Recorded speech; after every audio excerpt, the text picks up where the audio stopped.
ये आकाशवाणी का देहरादून केंद्र है। अब आप प्रियंका मलिक से प्रादेशिक समाचार सुनिए। पहले मुख्य समाचार।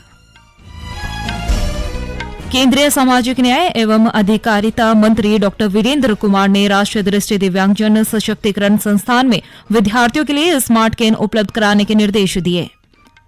प्रदेश में राज्यसभा की एक सीट के लिए अधिसूचना कल 24 मई को जारी होगी।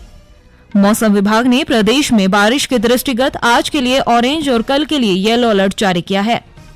और पिथौरागढ़ जिले के थल डीडीहाट मार्ग पर एक वाहन खाई में गिरने से एसएसबी के एक एएसआई और एक कांस्टेबल की मृत्यु हो गई। स्वाधीनता के 75वें वर्ष के उपलक्ष्य में आजादी का अमृत महोत्सव के अंतर्गत आकाशवाणी समाचार देहरादून ने स्वाधीनता संग्राम और उसके गौरवशाली इतिहास पर विशेष प्रश्नोत्तरी कार्यक्रम शुरू किया है। इसे प्रत्येक बुधवार और बृहस्पतिवार को शाम 6:30 बजे क्षेत्रीय समाचार में शामिल किया जा रहा है। श्रोता अपने उत्तर अमृत महोत्सव क्विज ddn@gmail.com पर ईमेल अथवा मोबाइल नंबर 9837192022 पर व्हाट्सएप या मैसेज के माध्यम से भेज सकते हैं। सबसे पहले सही जवाब देने वाले श्रोता को आकाशवाणी देहरादून की ओर से प्रमाण पत्र दिया जाएगा। और अब समाचार विस्तार से। केंद्रीय सामाजिक न्याय एवं अधिकारिता मंत्री डॉ वीरेंद्र कुमार ने आज देहरादून में राष्ट्रीय दृष्टि दिव्यांगजन सशक्तिकरण संस्थान में विद्यार्थियों के लिए स्मार्ट केन यानी आधुनिक छड़ी उपलब्ध कराने के निर्देश दिए हैं। केंद्रीय मंत्री ने संस्थान की व्यवस्थाएं देखी, साथ ही संस्था के छात्रों, शिक्षकों और कर्मचारियों के साथ बातचीत की और उनकी समस्याओं के बारे में भी पूछा। केंद्रीय मंत्री ने कहा कि दिव्यांग नागरिकों के लिए सरकार और समाज को मिलकर काम करना होगा। शिक्षा और कौशल विकास के जरिए दिव्यांग व्यक्तियों का जीवन आसान बनाने के लिए कार्य किया जा रहा है। इस बीच केंद्रीय मंत्री ने विद्यार्थियों से बातचीत कर उनका हौसला भी बढ़ाया।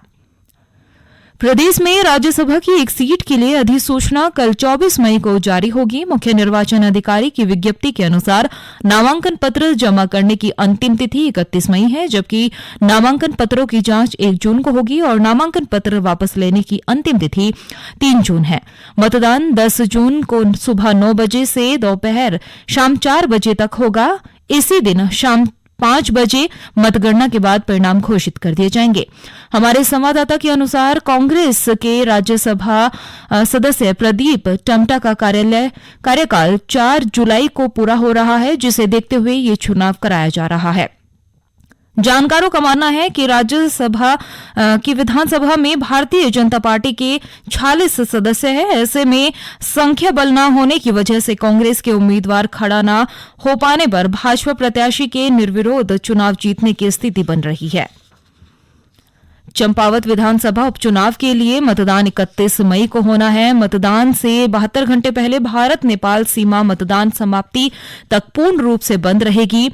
ये जानकारी देते हुए चंपावत के जिलाधिकारी नरेंद्र सिंह भंडारी ने आज बताया कि भारत नेपाल की सीमा 28 मई शाम 5 बजे से सील कर दी जाएगी।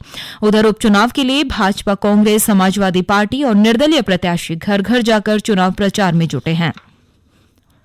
कार्मिक और लोक शिकायत मंत्री डॉ जितेंद्र सिंह ने कहा है कि इस वर्ष से राजपत्रित पदों पर भर्ती के लिए सामान्य पात्रता परीक्षा सीईटी का आयोजन किया जाएगा। कार्मिक और प्रशिक्षण विभाग डीओपीटी के अंतर्गत सभी 6 व्ययावृत्त निकायों की कल नई दिल्ली में संयुक्त बैठक हुई। बैठक की अध्यक्षता करते हुए श्री सिंह ने कहा कि डीओपीटी के अंतर्गत राष्ट्रीय भर्ती एजेंसी वर्ष के अंत तक राजपत्रित पदों के लिए कंप्यूटर आधारित ऑनलाइन सामान्य पात्रता परीक्षा सीईटी आयोजित करने की तैयारी की जा रही है।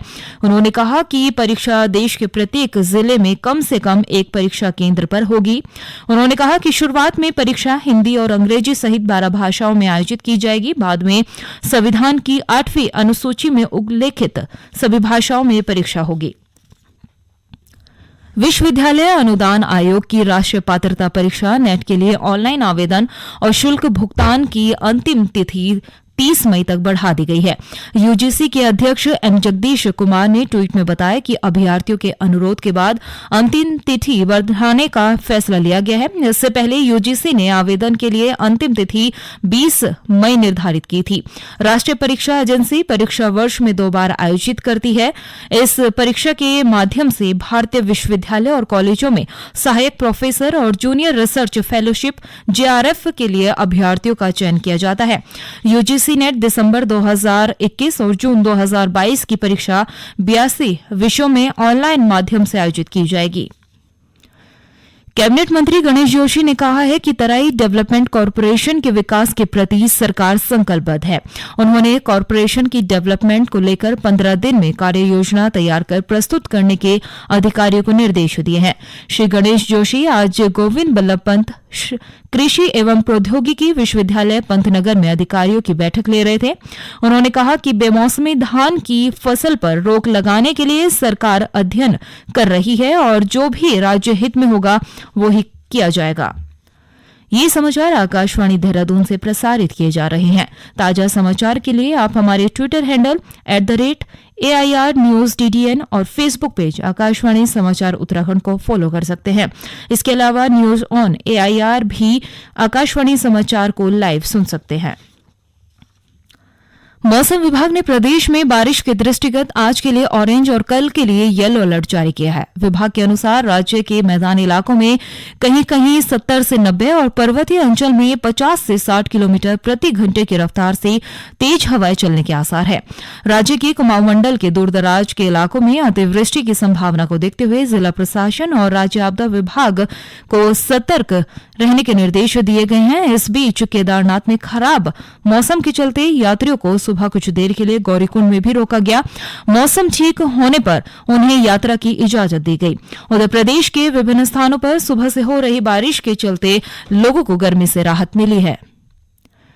वहीं प्रदेश में चारधाम और हेमकुंड साहिब की यात्रा पूरे उत्साह के साथ चल रही है। देश भर से यात्री लगातार उत्तराखंड पहुंच रहे हैं। इस बीच 8,81,000 से अधिक श्रद्धालु चारधाम और हेमकुंड साहिब के दर्शन कर चुके हैं, जिसमें बद्रीनाथ धाम में 2,81,184, श्री केदारनाथ धाम में 2,98,234, गंगोत्री धाम में 1,73,138 और यमुनोत्री धाम में 1,27,000 श्रद्धालुओं ने दर्शन किए हैं। उधर प्रदेश सरकार ने तीर्थ यात्रियों की सुविधा के लिए पंजीकरण अनिवार्य कर दिया है। श्रद्धालुओं की बढ़ती संख्या को देखते हुए व्यवस्थाएं भी बढ़ाई जा रही है। यात्रा मार्गों पर तीर्थ यात्रियों के स्वास्थ्य जांच के लिए स्क्रीनिंग डेस्क स्थापित किए गए हैं। प्रदेश के स्वास्थ्य विभाग के अनुसार इस साल यात्रा शुरू होने के बाद से अब तक 58 तीर्थ यात्रियों की खराब स्वास्थ्य के कारण मृत्यु हो चुकी है। वहीं पिथौरागढ़ जिले के थलडीडीहाट मार्ग पर एक वाहन खाई में गिरने से एसएसबी के एक एएसआई और कांस्टेबल की मृत्यु हो गई। पुलिस के मुताबिक कल देर रात थलडीडीहाट मोटर मार्ग पर एक वाहन अनियंत्रित होकर गहरी खाई में गिरा, जिसमें सवार 11 बटालियन एसएसबी डीडीहाट में तैनात एएसआई मनोज कुमार पंत और कांस्टेबल वीर सिंह हादसे में गंभीर रूप से घायल हो गए। पुलिस और एसएसबी के जवानों ने दोनों घायलों को गहरी खाई से निकाला और अस्पताल पहुंचाया, जहां चिकित्सकों ने दोनों को मृत घोषित कर दिया। केंद्रीय रक्षा एवं पर्यटन राज्य मंत्री अजय भट्ट ने भारत को पहली बार थॉमस कप दिलाने वाली भारतीय बैडमिंटन टीम के सदस्य और अंतर्राष्ट्रीय खिलाड़ी लक्ष्य सेन का थॉमस कप जीतने पर लक्ष्य सेन को बधाई दी है। श्री भट्ट ने लक्ष्य सेन के उज्जवल भविष्य की भी कामना की। इस बीच आज अल्मोड़ा पहुंचने पर लक्ष्य सेन का भव्य स्वागत किया गया। स्टार खिलाड़ी के स्वागत में अल्मोड़ा में करबला से शिखर तिराहे तक पारंपरिक वैद्य तंत्र की धुन पर रैली निकाली गई। गांधी पार्क में राजनीतिक दल, सामाजिक संगठन, खेल प्रेमियों और अल्मोड़ा नगर पालिका परिषद के सदस्यों ने लक्ष्य सेन और उनके पिता और भारतीय टीम के कोच डीके सेन और उनकी मां मंजू सेन का स्वागत किया। उत्तराखंड के लिए गौरव हासिल करने वाले लक्ष्य अब आने वाले टूर्नामेंट की तैयारी में जुटने वाले हैं। उन्होंने बताया कि अल्मोड़ा की बाल मिठाई का स्वाद चखने के बाद प्रधानमंत्री नरेंद्र मोदी ने भी खूब तारीफ की। वहीं कोच डीके सेन ने कहा कि थॉमस कप में मिली जीत से भारतीय बैडमिंटन खिलाड़ियों का हौसला बढ़ा है और भविष्य में कई अहम टूर्नामेंट के लिए जीत के दरवाजे खुले हैं। वहीं नैनीताल के जिलाधिकारी धीराज सिंह गर्ब्याल ने कहा है कि जिले के सभी स्कूलों में प्रार्थना स्थल पर गिरदा गीत लागू करने के साथ ही कक्षा 1 से 5वीं तक कुमाऊनी भाषा में पाठ्यक्रम शुरू किया जाएगा। जिलाधिकारी ने आज जिला योजना संरचना की बैठक में मुख्य शिक्षा अधिकारियों को निर्देश दिए हैं। उन्होंने कहा कि जिला योजना के तहत हॉर्टिकल्चर, एनिमल, एग्रीकल्चर और डेयरी आदि के क्षेत्र में अधिकारी फोकस करें ताकि स्थानीय युवा और ग्रामीण काश्तकारों को आसानी से रोजगार उपलब्ध हो सके। वहीं कुली बेकार आंदोलन के 100 वर्ष और आजादी के 75 वर्ष पूरे होने पर बागेश्वर में राजीव गांधी सद्भावना यात्रा आयोजित की गई। इस अवसर पर नुक्कड़ सभाओं में लोकतंत्र और संविधान की रक्षा का आह्वान किया जा रहा है। यात्रा के संयोजक भुवन पाठक ने बताया कि 8 मई को हल्द्वानी से यात्रा शुरू हुई और लालकुआ, दिनेशपुर, रुद्रप्रयाग, दन्या, अल्मोड़ा, पिथौरागढ़, मुनस्यारी होते हुए आज कपकोट पहुंची है। वहीं अंतर्राष्ट्रीय योग दिवस 21 जून को आयोजित किया जाएगा। प्रदेश में योग दिवस को लेकर मुख्य स्थलों पर तैयारियां की जा रही है। मुख्य सचिव डॉक्टर एस संधू ने जिलाधिकारियों को ज्यादा से ज्यादा लोगों को योग दिवस से जोड़ने के निर्देश दिए हैं। अंतर्राष्ट्रीय योग दिवस आजादी का अमृत महोत्सव वर्ष में हो रहा है, इसलिए देश में 75 प्रमुख स्थानों पर योग दिवस मनाया जाएगा, जिसमें केदारनाथ धाम भी शामिल है। और अंत में मुख्य समाचार एक बार फिर।